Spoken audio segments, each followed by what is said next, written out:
Hello साथियों, नमस्कार। Welcome my YouTube channel smart education right. तो प्यारे साथियों, प्यारे बच्चों, आप सभी का स्वागत है हमारे यूट्यूब चैनल के प्लेटफॉर्म पर। तो आज हम आपके सामने एक अगली क्लास लेकर आ गए हैं जिसका नाम है एनिमल, यानी कि आज हम जो बात करने वाले हैं जंतुओं के विषय के बारे में बात करेंगे। तो सबसे पहले चलिए क्लास को स्टार्ट करते हैं और आपको सारे आज एनिमल में बताऊंगा कि कौन सा सीटेट के लिए इंपॉर्टेंट एनिमल है, किसके बारे में क्या पूछा जाता है साथियों। ठीक है, तो आज हम इनके बारे में आपको डिटेल से बता देंगे साथियों। तो सबसे पहले हम आज एनिमल में यानी कि एनिमल के बारे में बात करते हैं कि जंतुओं को कितने भागों में बांटा गया है। यहाँ से हम टॉपिक स्टार्ट उठाएंगे और अपना अंत तक लेकर के चलेंगे। बस आप सभी लोग क्लास में अवश्य बने रहिएगा और क्लास को अंत तक अवश्य देखेंगे, क्योंकि आपका सपोर्ट हमारे लिए बड़ा इंपॉर्टेंट है।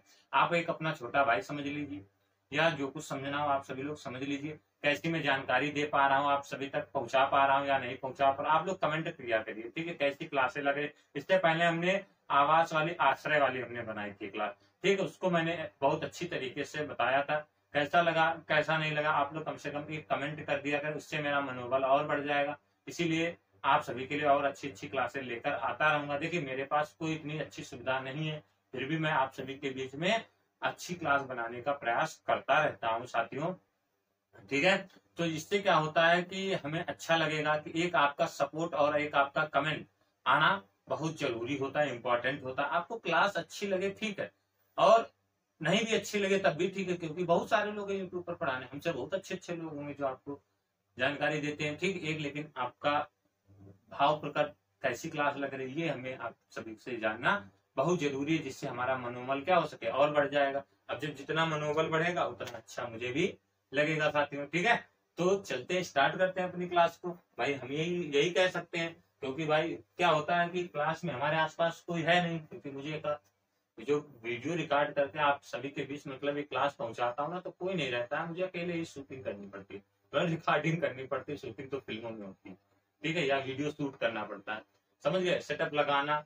बस कुछ और बचा हुआ है, बस वो पूरा होने वाला है। आपका सपोर्ट और आपके प्यार की वजह से बस थोड़ा कदम और हम पीछे हैं, वहां पहुंच जाएंगे। फिर उसके बाद एक अच्छा सा प्रॉपर और बढ़िया चलने लगेगा।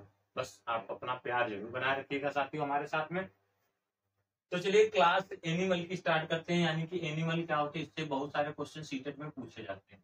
एनिमल को कितने भागों में बांटा गया है, यानी कि दो भागों में। मतलब एक होता है आपका कशेरुकी और एक होता है अकशेरुकी प्राणी। ठीक है, दो प्रकार के भागों में विभाजित किया जाता है। तो इसमें जो कशेरुकियों में बात किया जाए, तो सबसे पहले अगर इनमें इनकी बात की जाएगी, तो इसमें कौन कौन से कितने भाग है, 1 2 3 4 5 भागों में इनको बांटा जाता है। ठीक है, और इनको भी 1 2 3 4 5 इनको भी 5 भागों में बांटा जा सकता है।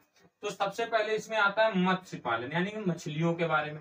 फिर दूसरा आता है उभयचर, मेढक, सरीसृप यानी कि सर्प और छिपकली। फिर पक्षियों के बारे में हम बताएंगे।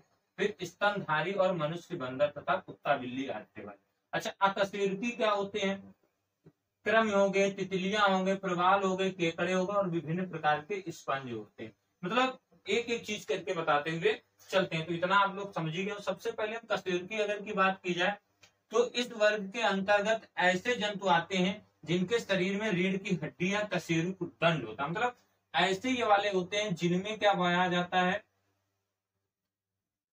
रीढ़ की हड्डी। ठीक है, रीढ़ की हड्डी पाई जाती है भैया, और या बोल सकते हैं इसको हम कशेरुक दंड पाया जाता है।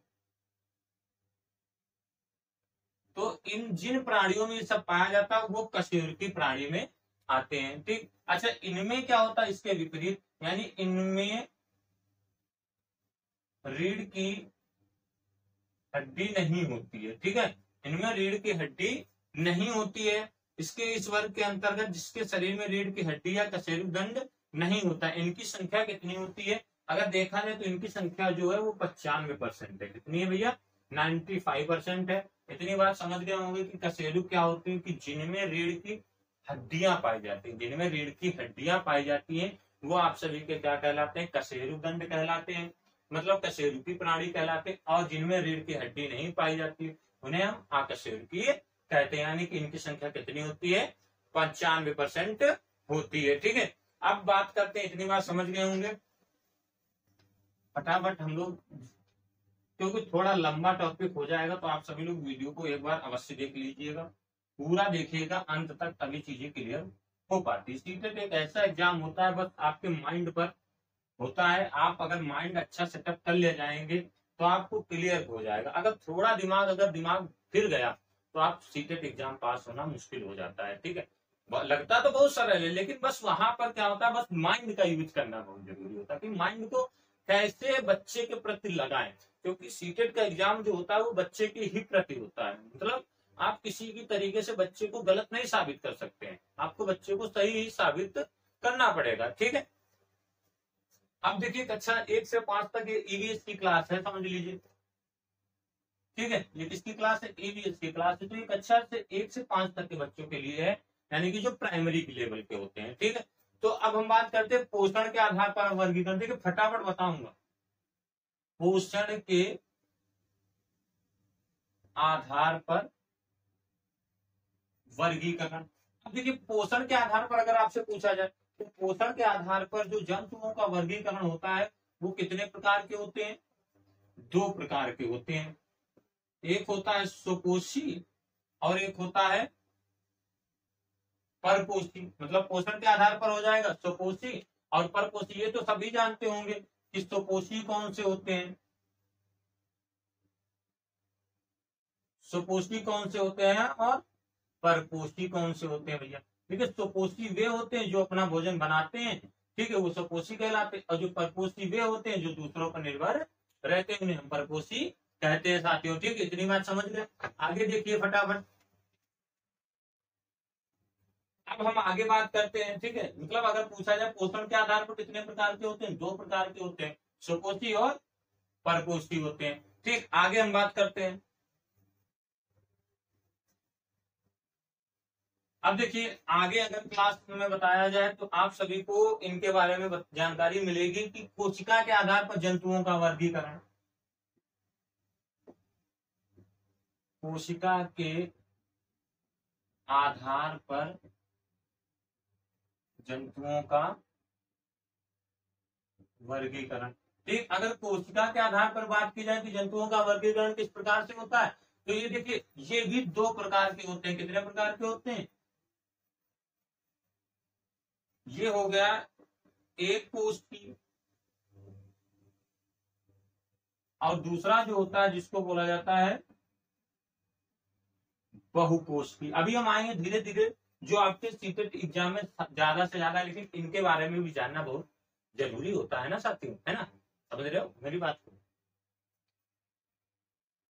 तो एक कोशिका में क्या होता है, जैसे जिनमें एक कोशिका पाई जाती है, ठीक है, और जिनमें बहुत सारी कोशिकाएं पाई जाती है, इनको असेक्सुअल बोला जाता है, इनको सेक्सुअल बोला जाता है। ठीक है, मतलब जिनमें एक कोशिका पाई जाती है, जैसे अमीबा, पैरामीशियम, यूग्लिना, ये सब कैसे प्राणी होते हैं, एक कोशिकी होती है। ठीक है, इनको क्या बोला जाता है, लिखे दे रहा हूं, अमीबा हो गया, पैरामीशियम हो गया, ठीक है, पैरामीशियम हो जाएगा।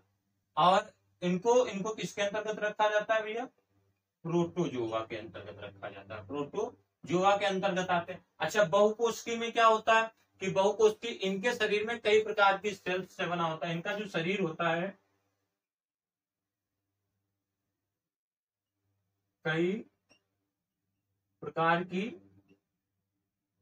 सेल से बना होता है।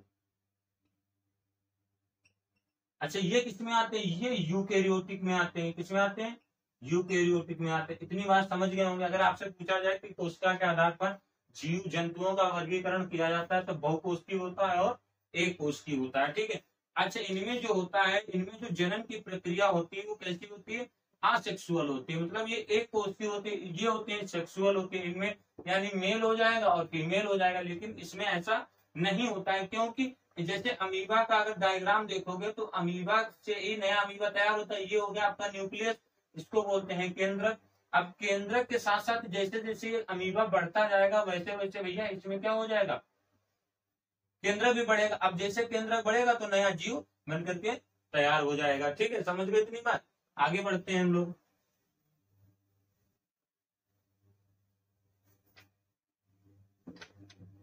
अब देखो देखो ये सब चीजें मतलब नॉर्मल से चीजें। अब देखो बात कर लेते हैं कि प्रजनन के आधार पर, प्रजनन के आधार पर, अगर प्रजनन के आधार पर देखा जाए तो प्रजनन के आधार पर कैसे होते हैं, दो प्रकार के, एक होता अंडाणु वाले, अंडायुज, और एक होते हैं जो होते हैं जिनको बोला जाता है जरायुज। ठीक है, क्या हो जाते हैं, अंडायुज हो जाते हैं और जरायुज हो जाते हैं। अब जो अंडा देते हैं जैसे कौन देता है, छिपकली हो जाएगा आपका, क्या हो जाएगा, छिपकली हो जाएगा। और कौन दे सकता है, मेढक और पक्षी। अच्छा जरायुज कौन हो जाएगा, गाय हो जाएगा। ठीक है, मतलब जितने जानवर होते हैं, फिर जो क्या करते हैं बच्चों को जन्म देते हैं, हाथी हो जाएगा, मनुष्य हो जाएगा। ठीक, अभी सब बताऊंगा, हाथी, गाय, इनके बारे में सब पूरा बताना है। ठीक, पहले सब चीजें जान लो, छोटी छोटी जो बेसिक चीजें हैं। ठीक है, समझ रहे हो ना भैया। आगे हम बात करते हैं वास के स्थान, मतलब वास यानी कि उसके मतलब कि आवास के आधार पर, वास के आधार पर। तो वास के आधार पर अगर बात किया जाए, मतलब स्थान, किस प्रकार से जानवर रहते हैं, अपना वास स्थान करते हैं। तो अगर देखा जाए, नंबर एक होता है स्थलीय, जो स्थल पर रहते हैं। नंबर दो होता है जलीय, जो जल में रहते हैं। नंबर तीन अगर बात की जाए जिसका नाम होता है मरुस्थलीय, मरुस्थली जो मरुस्थल में रहते हैं। ठीक है, अब मरुस्थल में रहने वाले जीव जंतु कौन से होते हैं, वायवीय जंतु, वायु वाले, मतलब वायुवीय, जो मतलब कि उसमें वायु में, हवा में रहते हैं। ठीक है, तो देखिए स्थलीय जीव जंतु में अगर बात की जाए, आप सबसे पूछा जाए तो कौन सा हो जाएगा, यानी कि जैसे मनुष्य हो जाएगा, छिपकली हो जाएगा, ठीक है, हाथी हो जाएगा, या मतलब चूहा हो जाएगा, ये सब आदि जो जमीन पर रहते हैं उनके बारे में बताया गया। अच्छा जलीय जीव जंतु कौन से हो जाते हैं, मछली हो जाते हैं, तो सभी को पता हो जाएगा, और स्पंज हो जाएगा आदि। और मरुस्थल में कौन कौन से रहते हैं, जैसे ऊंट। ठीक है, ये कहाँ रहते हैं, मरुस्थल में। और कैसे, विषैले सांप, कौन से, विषैली छिपकली, विषैली छिपकली। ठीक है, आज अब अच्छा यहाँ पर जो मरुस्थली में ऊंट जैसे जानवर रहते हैं, यहाँ पर किसकी कमी होती है, पानी की कमी होती है। ठीक, आगे हम बात करते हैं जो वायु में रहते हैं, वायु में कौन रहते हैं, यानी कि जितने भी पक्षी होते हैं, पक्षी वर्ग, तो ये सब कहाँ रहते हैं, हवा में रहते हैं। ठीक, इतनी बात समझ के वास के स्थान पर इनको, इनका वर्गीकरण किया जाता है। आगे बात करते हैं भैया, आप सभी लोग नोट कर लिया अगर ये। ठीक है, और क्लास को अच्छी लगे तो क्लास को ज्यादा से ज्यादा शेयर कीजिए साथियों। ठीक है, क्या करेंगे, शेयर करना मत भूलिएगा आप सभी लोग। ठीक, आगे बात करते हैं, अगर बात किया जाए पोषण के आधार पर,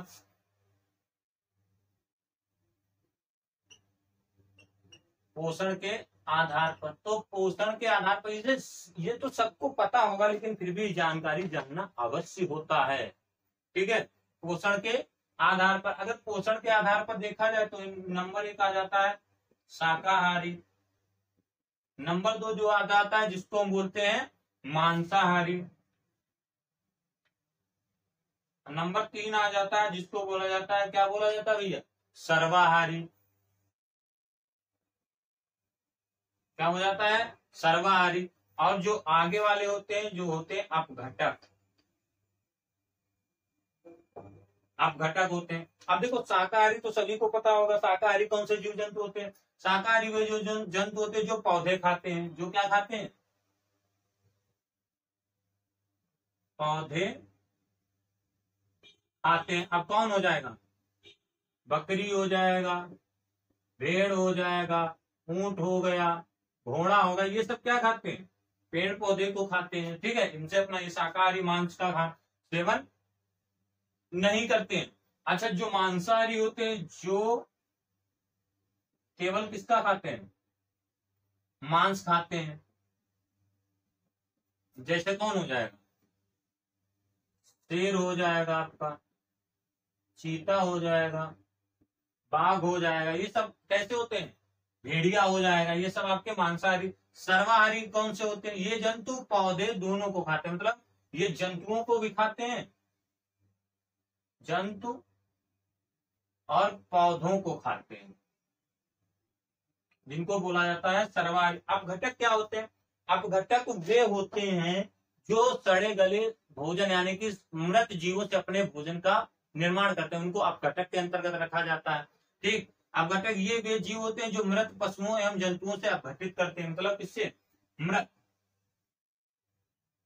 जंतुओं का क्या करते हैं, अपघटन करते हैं साथियों। ठीक, इतनी बात क्लियर हो गई, आप लोग नोट कर लेना। आगे बढ़ते हैं, पोषण के आधार पर समझ गए आप सभी लोग।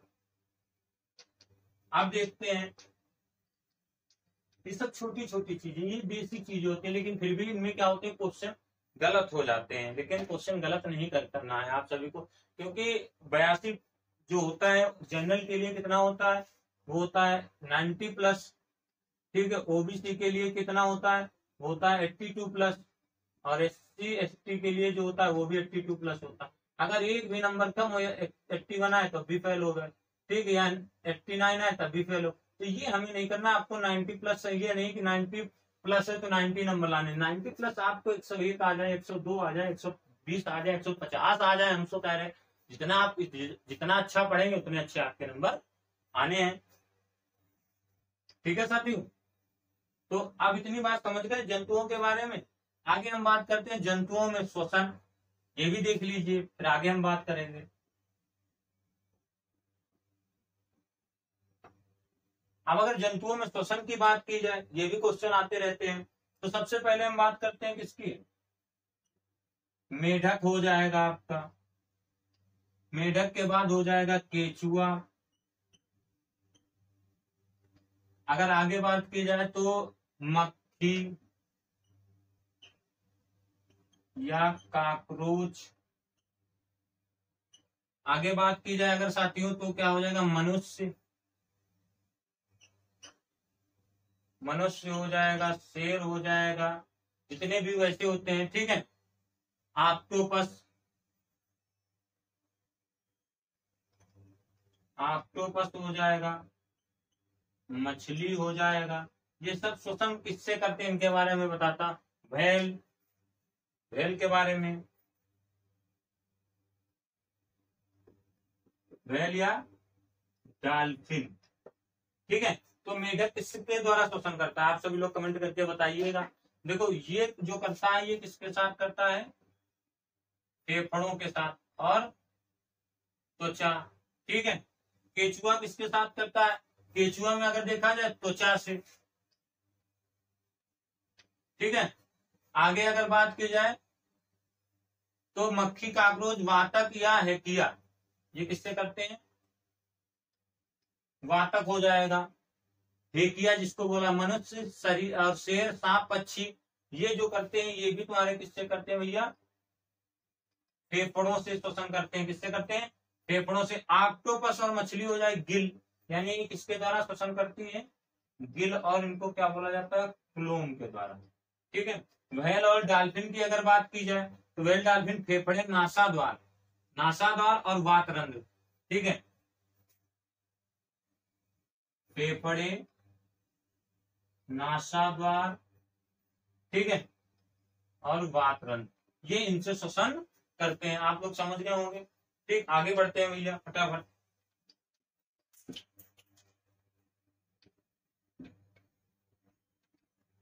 अब देखिए आगे अगर बात करते हैं, ठीक है, तो इतनी बात समझ गए साथियों। आगे थोड़ा अभी बताता हूं।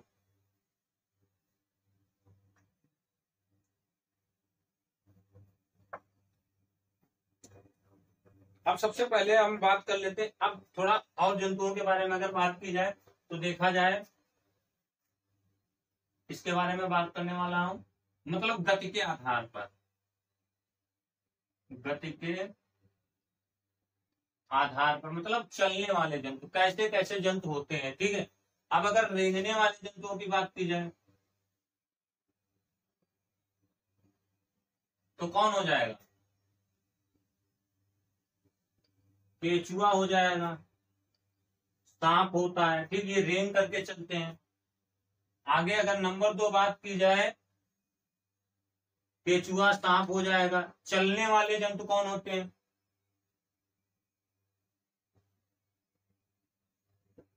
तो चलने वाले जितने भी जानवर होते हैं, गाय, भैंस,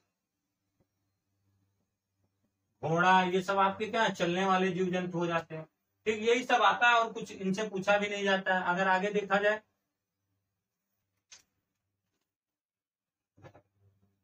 आगे बात की जाए, अगर चलने वाले हो गए, अगर बात की जाए फुदकने वाले,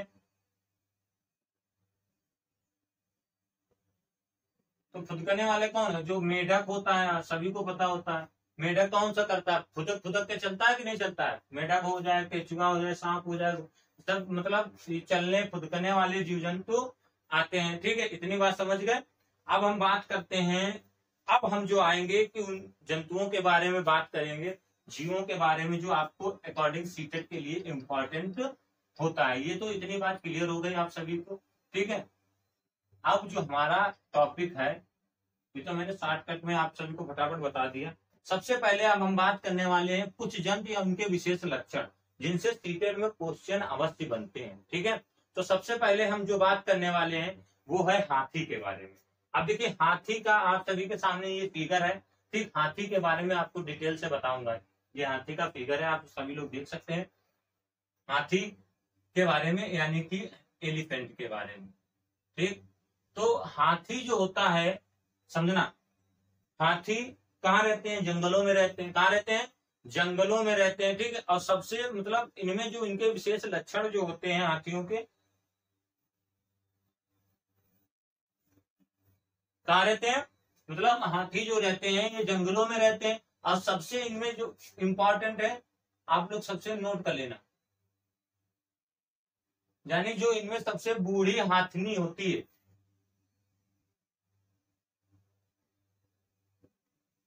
देख लीजिए, बिल्कुल पूरा झुंड है हाथियों का। ठीक है, सबसे बूढ़ी हथनी जो होती है, हाथियों के बीच की नेता होती है। मतलब जो हाथियां होते हैं, हाथियों के बीच की क्या होती है? नेता होती है। अब इसमें ये होता है कि बूढ़ी हथनी ही होती है। ठीक है, ये समझ लेना, हाथी नहीं होता है, बूढ़ी हथनी ही हाथियों के बीच की क्या होती है? नेता होती है। हाथी, और नंबर 2 जो पॉइंट इसमें आ जाएगा, हाथी 100 kg, ठीक है, यानी 100 kg किसको? पत्तियों को। ठीक है, 100 kg पत्तियों को क्या कर लेते हैं? झाड़ियों को खा सकते हैं। मतलब 100 kg पत्तियों, और जो झाड़ियां पत्तियों को खा सकते हैं। और ये कहाँ रहना पसंद करते हैं? कीचड़ में रहना पसंद करते हैं। कहाँ पर रहना पसंद करते हैं? कीचड़ में, क्योंकि ये अपने शरीर को ठंडा बनाए रखते हैं। ये क्योंकि अपने शरीर को किस लिए कीचड़ में रखना पसंद करते हैं? आप लोग देखिए कि मतलब जो हाथी है पूरे तरीके से ये, आप ये सब अपने आप को किसमें रहना पसंद करते हैं? कीचड़ में, क्योंकि ये अपने शरीर को ठंडा रखने के लिए अनुकूलतम क्षमता रखते हैं। और ये कान पर ताप नियंत्रण भी करता है। मतलब इनके जो कान होते हैं, कान ताप नियंत्रण रखते हैं। ठीक है, आगे है, ये पॉइंट इंपॉर्टेंट है, आप लोग नोट कर लीजिएगा। ठीक है, यह कान से ताप नियंत्रण भी करता है। और हाथियों के झुंड में केवल हथनियां, मतलब इनके जो झुंड में होता है, हाथियों के झुंड में केवल कौन होता है? हथनियां, और 14-15 वर्ष के बच्चे ही होते, 14-15 वर्ष के बच्चे होते हैं। ठीक है साथियों, इतनी बात समझ गए, यही इन्हीं से क्वेश्चन बनते हैं। ठीक है, झुंड में कौन रहता है? तो हाथी रहते हैं झुंड में। इनके हाथियों में नेता कौन होता है? तो इनकी जो हथनी होती है वो इनकी सरदार होती है। ठीक है, और ये कितने मतलब कि 100 kg पत्तियों के झाड़ियों को खाते हैं। ठीक, ये कान के ताप को नियंत्रण रखते हैं और मतलब कि ये कहाँ रहते हैं, तो ये कीचड़ में रहना ज्यादा पसंद करते हैं। इससे इनकी बॉडी को क्या मिलती है, ठंडक मिलती रहती है। ठीक, ये हो गया हाथियों के बारे में, समझ गए साथियों। अब आगे हम बात करने वाले हैं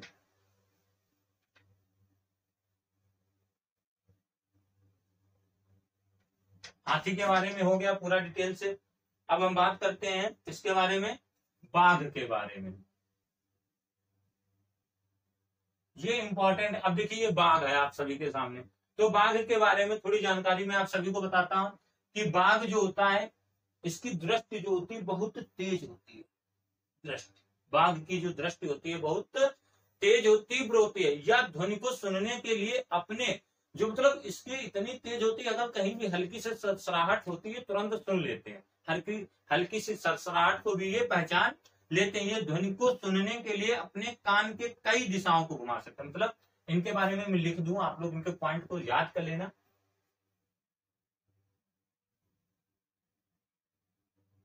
इसकी दृष्टि बहुत तेज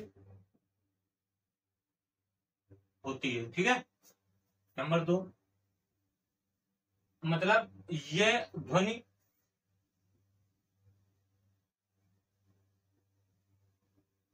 सुनने के लिए अपने कान को चारों तरफ क्या कर सकते हैं, घुमा सकते हैं। इन्हीं से सबसे क्वेश्चन बनते हैं। ठीक है, और कहीं से क्वेश्चन नहीं आते हैं। ठीक है, चारों दिशाओं में घुमा सकते हैं। या मनुष्य की अपेक्षा, मनुष्य की अपेक्षा 2 गुना अधिक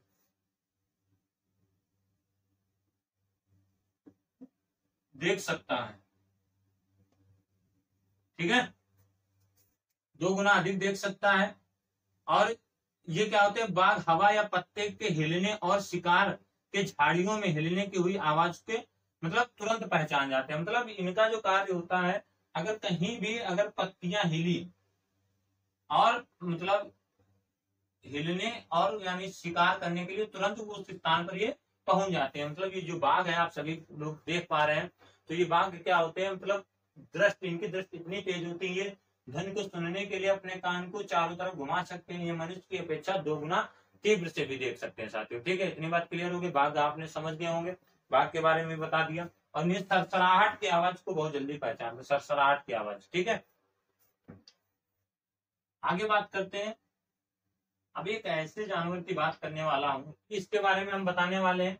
तो देखिए ये जैसा ये होता है, आप लोग इसका डायग्राम देख सकते हैं, इधर आप सभी के सामने इसका डायग्राम दे रखा है। तो ये जो होता है ये भालू की तरीके से दिखाई देता है। किसकी तरीके से दिखाई देता है, भालू की तरीके। इसके बारे में कुछ मैं इंपॉर्टेंट पॉइंट बता देता हूँ, जिससे आप लोग समझ जाएंगे। इसका जो जो होता है ये बिल्कुल कैसा दिखाई दे रहा है, भालू की तरीके से आप सभी लोग देख सकते हैं। भालू की तरीके से आप सभी को दिखाई दे रहा है साथियों।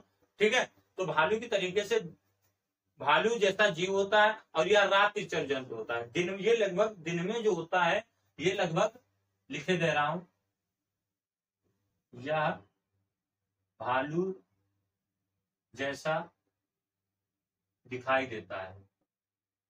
ठीक है, नंबर 2 होता है, मतलब ये रात्रिचर प्राणी होता है, जंतु है जो। अब दूसरा पॉइंट है, जो दिन में 17 घंटे क्या करता है, सोता है। और इसके सारे पॉइंट है, नोट कर रहे हैं।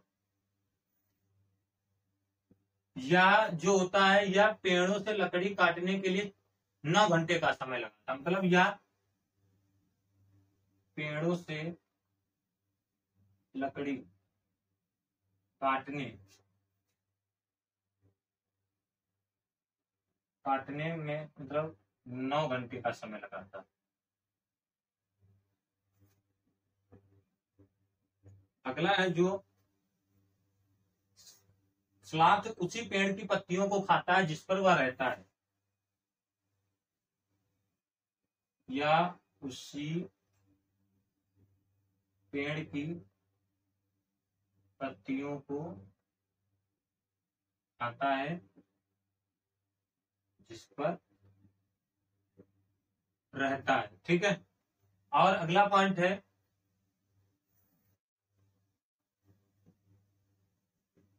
8 पेड़ पर तो क्या करता है, निवास करता है।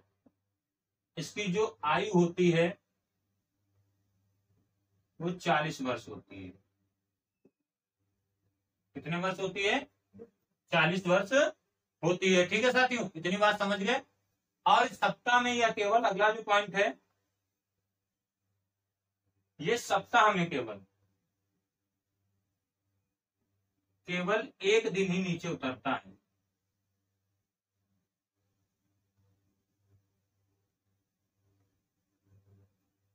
ठीक है, तो ये कैसा दिखाई देता है, भालू के जैसा दिखाई देता है, जो दिन में 17 घंटे सोता है। सबसे बड़ा आलसी प्राणी यही है। ठीक है, और ये पाया कहाँ जाता है, अमेरिका में ये पाया जाता है। अमेरिका मतलब ऐसे देशों में पाया जाता है। या पेड़ों से लकड़ी काटने का समय 9 घंटे का लगाता है, या उसी पेड़ की पत्तियों को खाता है जिस पर ये निवास करता है। मतलब जहां रहो उसी में छेद करता रहता है, उसी को ये खाता रहता है और उनसे अपना भोजन बनाता रहता है। ठीक, सलाद यानी 8 पेड़ों पर निवास करता है और इसकी जो आयु होती है वो कितनी होती है, 40 वर्ष की होती है। सप्ताह में केवल एक ही दिन ये नीचे उतरकर आता है और टहलता है थोड़ी देर और फिर ऊपर चढ़ जाता है। सबसे आलसी प्राणी यही होता है। ठीक है, आगे बात करते हैं अगले जीव की। ये इनसे क्वेश्चन आना ही तय रहता है, ये मतलब कि कंफर्म रहते हैं कि ऐसे क्वेश्चन इनसे ही बनकर के आते हैं। ठीक है, अगर आगे आगे बात की जाए तो गेंडा की बात करते हैं। गेंडा क्या होता है, यह स्थल पर पाया जाने वाला दूसरा सबसे बड़ा जंतु है। मतलब ये स्थल पर पाया जाने वाला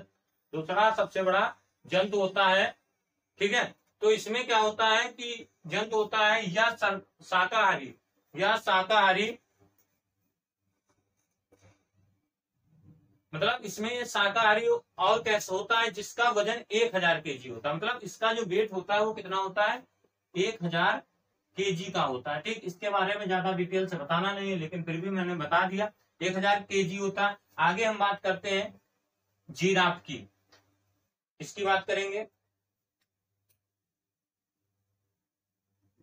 तो जो इंपॉर्टेंट चीज, जैसे हाथी के बारे में आपसे पूछा जाएगा, ठीक है, और स्लॉथ के बारे में, स्टॉल के बारे में पूछा जाएगा, इसके बारे में पूछा जाता है। ठीक, इन सबसे ज्यादा क्वेश्चन पूछे जाते हैं आप सभी के बारे में। ठीक, लेकिन जिराफ जो होता है, अगर जिराफ के बारे में अगर बात की जाए तो जिराफ एक ऐसा प्राणी होता है, जिराफ पृथ्वी का सबसे ऊंचा जंतु होता है। जिराफ जो होता है पृथ्वी का सबसे ऊंचा जंतु होता है। इसकी गर्दन तो सभी ने देखी हुई कितनी लंबी होती है, क्योंकि मतलब देखा जाए तो बहुत सारी लंबी होती है, क्योंकि ये आगे के पत्तियों को खाते रहते, तो मतलब कि गर्दन को बढ़ा बढ़ा करके खाते हैं, तो इनकी गर्दन क्या हो गई, लंबी हो जाती है।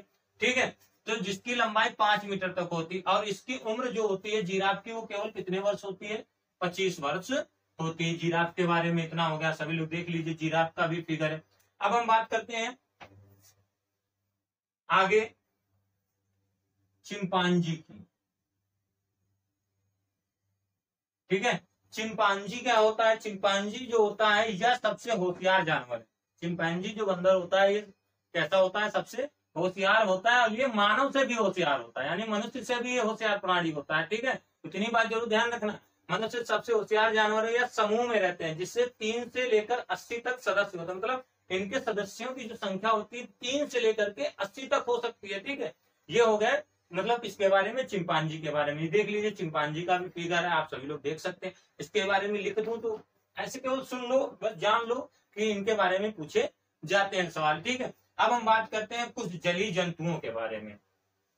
इनके बारे में अगर पता करोगे तो ये पानी के अंदर एक दूसरे से, ठीक है, ये हाँ पानी के अंदर एक दूसरे से संपर्क व संचार के लिए विभिन्न प्रकार की आवाजें निकालती है। विभिन्न प्रकार की क्या निकालती है, आवाजें निकालती है। और ये भारत का राष्ट्रीय जलीय जीव है। भारत का कैसा है, राष्ट्रीय जलीय। के बारे में अगर बात करेंगे तो ये व्हेल है आप सभी के सामने। व्हेल के बारे में जानकारी जान लीजिए। व्हेल का चित्र है कि ब्लू व्हेल पृथ्वी की सबसे बड़ी जीव है। यह बच्चों को जन्म देती है, बच्चों को क्या करती है, जन्म देती है ना। ठीक है, और इसकी आयु जो होती है वो 90 वर्ष की होती है। कितनी होती है, इसकी जो आयु होती है वो 90 वर्ष की होती है। ठीक है, 90 वर्ष तक जीवित रहती है और सबसे बड़ा जलीय जीव होता है। ठीक है, आगे हम बात करते हैं मगरमच्छ की। मगरमच्छ में छोटे छेद होते हैं, जैसे कान होते हैं, छोटे छेद होते हैं उनको क्या बोलता है, कान होते हैं, लेकिन आसानी से इनको क्या नहीं होता, दिखाई नहीं देता है। ठीक है साथियों, तो ये मगरमच्छ के बारे में होगा, ये फिगर मगरमच्छ के बारे में आप सभी लोग देख लीजिए कि मगरमच्छ क्या होते हैं। एक बार और समझ लीजिए ये सब चीजें क्या होती है, इंपॉर्टेंट है, आप सभी को इन्हीं से क्वेश्चन पूछा जाता है। अगर इनसे क्वेश्चन पूछा नहीं जाएगा तो आप सभी लोग जान नहीं पाएंगे साथियों। ठीक है, तो ये हो गया। आगे हम बात करते हैं, आज पूरा एनिमल समाप्त करना, ठीक है, किसी भी कीमत पर। तो आप सभी लोग वीडियो को पूरा देखिएगा, थोड़ा लंबा हो जाएगा लेकिन मजा बहुत आएगी, समझ जाएंगे आसानी से सब चीजें। तो आगे हम बात करते हैं, अगर देखा जाए तो अगर हम बात करेंगे छिपकली की, छिपकली हो गया, और आपका हो जाएगा गिलहरी, गिलहरी हो जाएगा, ठीक, आपका हो जाएगा बिल्ली। ठीक है, यानी छिपकली के बारे में बताऊंगा और किसके बारे में, गिलहरी और बिल्ली के बारे में बताऊंगा, और मच्छर के बारे में। ठीक है, इसके बारे में, मच्छर के बारे में, इन सब चीजों के बारे में बताता हुआ चलता हूं। तो सबसे पहले छिपकली, इसके भी क्या होते हैं, छोटे छेद होते हैं। ठीक है, छोटे छेद होते हैं, जैसे कान होते हैं। ठंडी में ये शीत निद्रा में चली जाती है, मतलब छिपकलियां जो होती हैं, देखा होगा ठंडियों में शीत निद्रा में चली जाती 6 माह के लिए। आपको ठंडियों में घरों में छिपकलियां दिखाई नहीं देती, जैसे गर्मी आती है ये वापस आ जाती है। ठीक है, तो ये छिपकली वाला होता है, गर्मियों में दिखाई देती। और अगर गिलहरी की बात करा जाए, गिलहरी जो होती है, दांत हमेशा बढ़ते रहते हैं, इसके जो दांत होते हैं, देख लीजिए, मतलब छिपकली हो गया और गिलहरी, मतलब गिलहरी की अगर बात की जाए तो इसके जो दांत होते हैं वो क्या होते रहते हैं,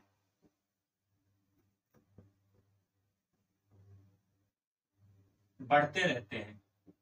ठीक है साथियों, इससे क्वेश्चन आता जरूर है कि किसके दांत जो होते हैं, आगे वाले दांत जो होते हैं वो बढ़ते रहते हैं, तो इसीलिए ये ज्यादातर उतरने का कार्य करते रहते हैं, यानी खाने का कार्य करते हैं। जब ये जितना उतरते रहते हैं उनके दांत वो क्या हो जाते हैं, छोटे हो जाते हैं, घिस जाते हैं। ठीक है, तो इनके दांत क्या होते रहते हैं, हमेशा बढ़ते रहते हैं, दांतों से काटने और कुतरने के कारण इनके दांत क्या हो जाते हैं, घिस जाते हैं। मतलब जितना ये दांतों को अपना काटते पीटते चीजों को रहते हैं, उसीलिए इनके दांत क्या होते हैं, छोटे हो जाते हैं। लेकिन बहुत सारे लोग चूहा लगा देते हैं, चूहा का नहीं होता है, चूहा के दांत क्या होते हैं, आगे के बढ़ते नहीं है। ठीक है, लेकिन कुतरने का कार्य, गिलहरी के दांत आगे के बढ़ते रहते हैं। अगर बिल्ली की बात की जाए तो बिल्ली क्या होता है, दांत नुकीले होते हैं। बिल्ली के दांत जो कैसे होते हैं, नुकीले होते हैं।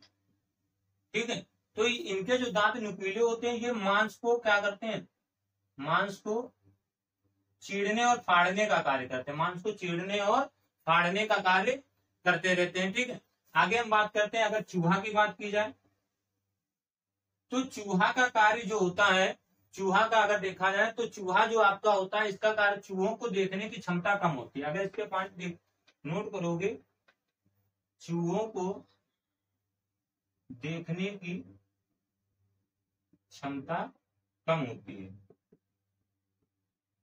ठीक है साथियों, चूहों को देखने की क्षमता कम होती है, सूंघने और मतलब कि छूने और टेस्ट करने की क्षमता अधिक होती है, मतलब इसलिए सूंघते ज्यादा है, सूंघने और टेस्ट करने की।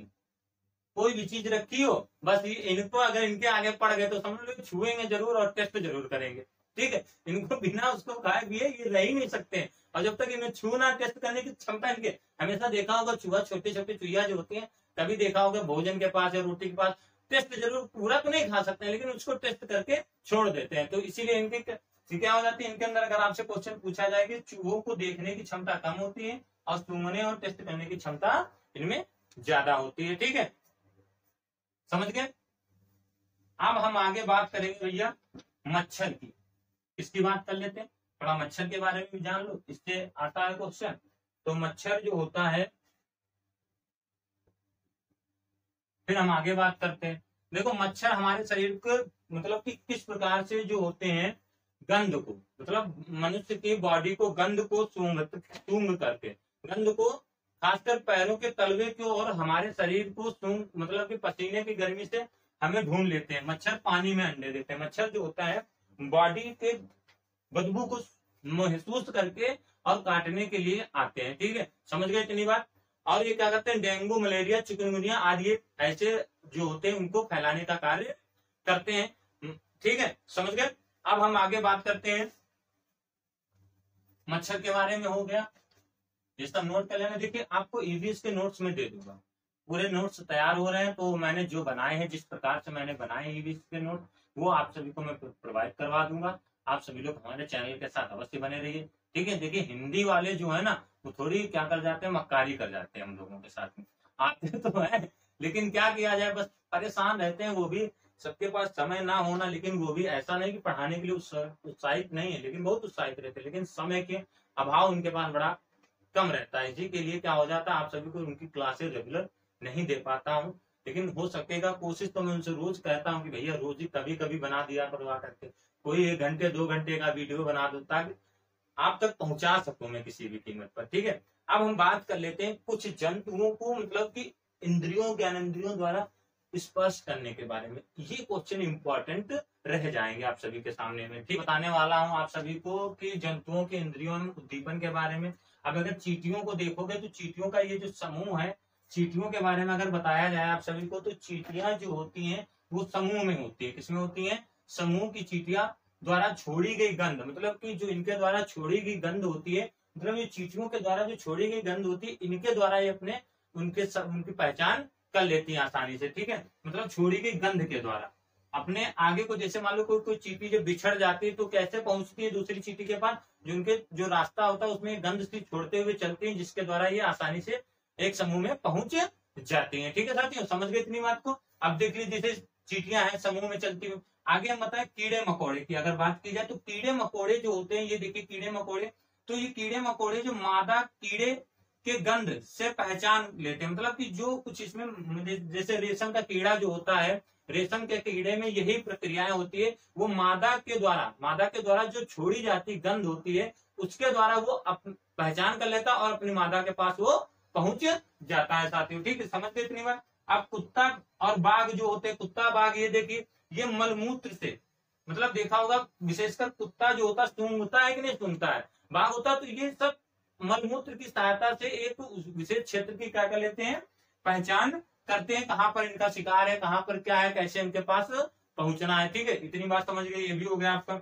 अच्छा, रात को सफेद और काले रंग को देख पाते हैं, कौन देख पाते हैं, जैसे उल्लू हो गया। अब ये उल्लू का है, तो ये उल्लू और रेंगून, ये ऐसे पक्षी होते हैं जो केवल रात में किसको देख पाते हैं, काले और सफेद को देख पाते हैं। देख, अब इसमें हम बात करते हैं, देखिए कुछ और चीजें जो छूट रही वो उसको मैं बताते हुए चलता हूँ, सांप के बारे में। ठीक है, और केचुआ जो किसान का मित्र होता है, सांप और केचुआ। ठीक है, ये छूटे जा रहे थे जिनको मैं बता दूंगा। फिर इसके बाद में कुछ ऐसे जंतु होते हैं जिनके विशेष लक्षण होते हैं, वो भी आप सभी को बताना। मतलब कुल मिलाकर के जानवर जो एनिमल है, ये टॉपिक हमें समाप्त करना है, चाहे जितना बड़ा हो जाए। ठीक है, आप इसको वीडियो को पूरा जरूर देखिएगा।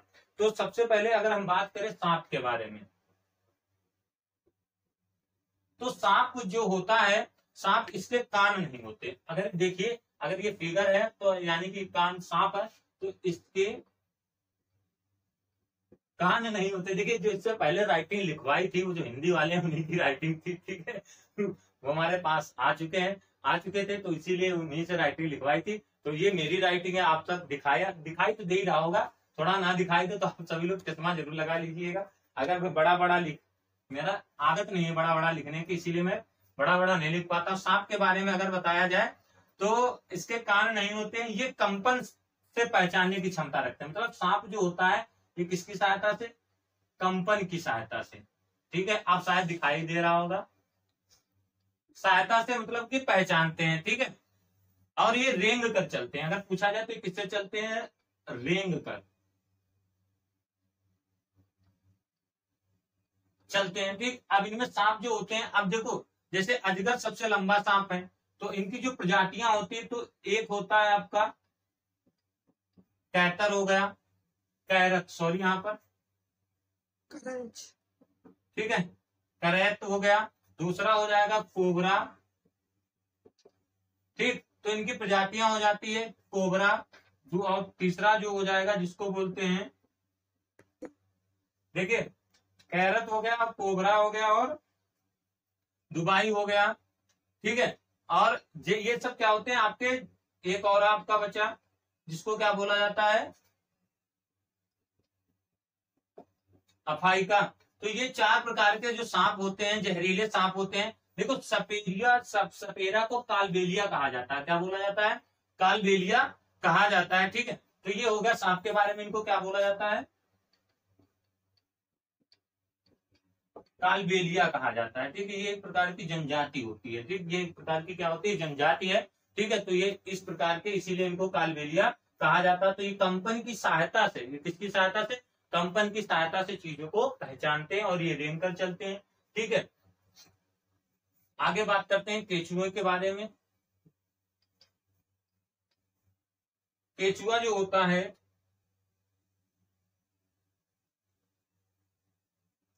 तो केचुए के बारे में अगर बात किया जाए तो यह रेंग कर चलता है मिट्टी को, मतलब कि जो उपजाऊ बनाने का कार्य करते हैं। मिट्टियों को किसका बनाने का कार्य करते हैं? ये उपजाऊ बनाने का कार्य करते हैं। ठीक है, मिट्टी को खाकर उसे उपजाऊ बनाते हैं। मतलब जो खरपतवार होती है खेतों में, उसमें जो खरपतवार गिर जाती है और ये इनको क्या करते हैं? खाने का कार्य करते हैं। उसकी सहायता से ये अपने भोजन का निर्माण करते हैं और ये उपजाऊ बनाने का कार्य करते हैं। अब इनकी जो लंबाई अगर बात की जाए, इनकी लंबाई 14 इंच होती है। कितनी होती है? 14 इंच होती है। ठीक है, तक होती है। और इसकी आयु जो होती है 8 वर्ष होती है। कितनी होती है? 8 वर्ष होती है साथियों। ठीक, अब हम बात कर लेते हैं, इसके बारे में समझ गए होंगे। अब हम बात कर लेते हैं कुछ जीव जंतुओं के विशेष लक्षणों के बारे में। ठीक है, कुछ मतलब कुछ ऐसे जीव जंतु होते हैं जो उनके विशेष लक्षण होते हैं, यानी पक्षियों के विशेष लक्षण। तो अगर पक्षियों के विशेष लक्षण की बात की जाए तो मजबूत दृष्टि वाले,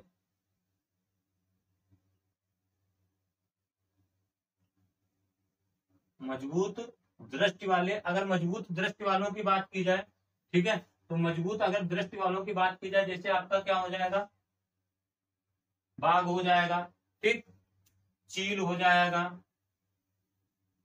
और गिद्ध हो जाएगा। मतलब इनकी इतनी तेज दृष्टि होती है कि अगर चील आसमान में उड़ती है तो नीचे देखते हो, आपने सभी ने देखा होगा कैसे चीजों को आसानी से देख लेती है। ठीक है, बाघ हो गया, चील हो गया, गिद्ध हो गया।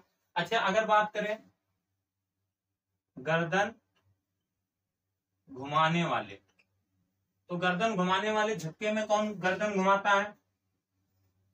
मैना हो गया, उल्लू हो गया। अगर उल्लू के बारे में पूछा जाता है, जिसकी आंखें कैसी होती हैं? बिल्कुल सीधी होती है, मतलब सामने देखा मनुष्य की तरीके से आंखें इनकी होती हैं। ठीक है, आगे हम बात करते हैं सहजीवी संबंध के बारे में। अगर देखा जाए,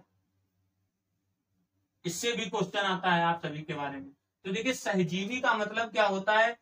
मतलब जैसे इसमें भैंस पर कौन बैठा रहता है? बगुला। ठीक है, भैंस पर कौन बैठा रहता है? बगुला।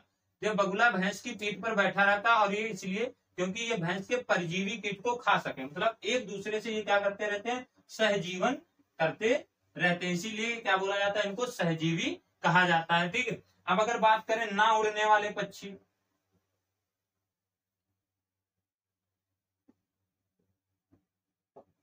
तो ना उड़ने वाले पक्षी पेंगुइन हो गया जैसे। ठीक है, पेंगुइन या पानी में तैरता है और अंडे देता है, बर्फीली का इलाकों में रहता है। मतलब ये जो पक्षी उड़ने, मतलब पेंगुइन होता है जो, ये क्या होता है? कहाँ रहता है? बर्फीली इलाकों में रहता है और ये उड़ता नहीं है। ठीक है साथियों, तो बस आज के लिए इतना ही। कैसा लगा सेशन? अच्छा लगा हो तो वीडियो को लाइक करिएगा और हमारे चैनल को सब्सक्राइब कीजिएगा। बस थोड़ा सा लंबा वीडियो होगा, आप लोग अंत तक अवश्य देखिएगा, चीजें आपको जरूर समझ में आए। लेकिन कुछ छूटेगा तो आप सभी को मैं एक अभी और वीडियो जो बनेंगे वो एनसीईआरटी फोल्डर से, जो 1 लाइन 1 लाइन वाले क्वेश्चन होंगे जो नोट से, मैं आप सभी को उनके बारे में जरूर बताऊंगा, जिससे आपकी चीजें डाउट क्लियर हो जाएंगी। वो भी जल्द ही बताऊंगा आप सभी को। तब तक के लिए जय हिंद, जय भारत। पढ़ते रहिए और साथियों मुस्कुराते रहिएगा। ठीक है।